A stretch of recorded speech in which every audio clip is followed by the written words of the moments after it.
Segment is sponsored by GILMAN Bedigan.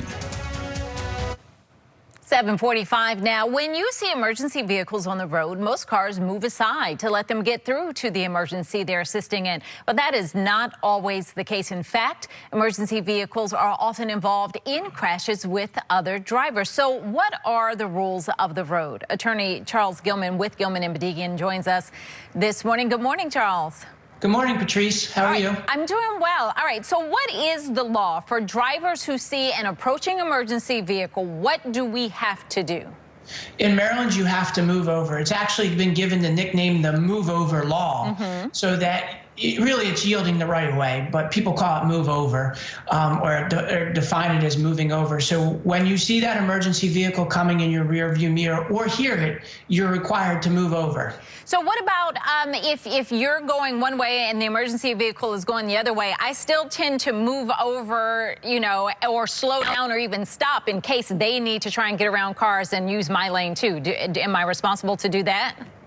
You're doing the right thing. I think the right thing to do is always to get out of that emergency vehicle, not at all cost, but at reasonable cost. You want to make sure that that emergency vehicle can proceed to its emergency unobstructed. So what you're describing is the exact right thing to do, and unfortunately, a lot of people aren't doing it, and it's causing accidents between civilians and the emergency responders. Okay, so let me ask you this.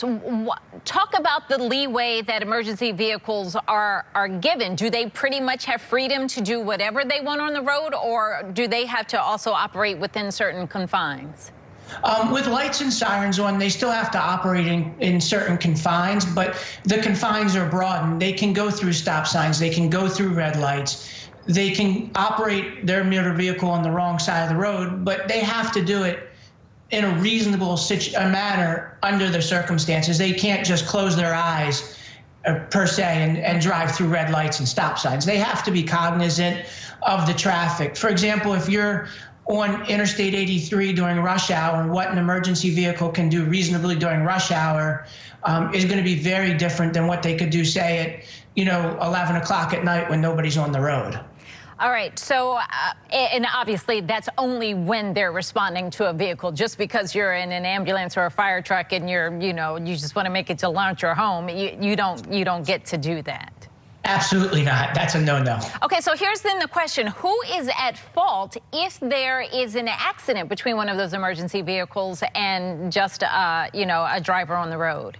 Each one of those situations is going to be analyzed. And again, it has to be analyzed on a per case or per situation incident because it's going to vary. Like you said, you pull over, there are people that don't pull over, and those people may be at fault. If the emergency responder went through a stop sign without even looking, then the emergency vehicle may be at fault. So it's going to be a case-by-case analysis. There's no hard rule of thumb other than the fact that because there are lights and sirens on, they get more deference than you or I would get going to lunch or going wherever. Right.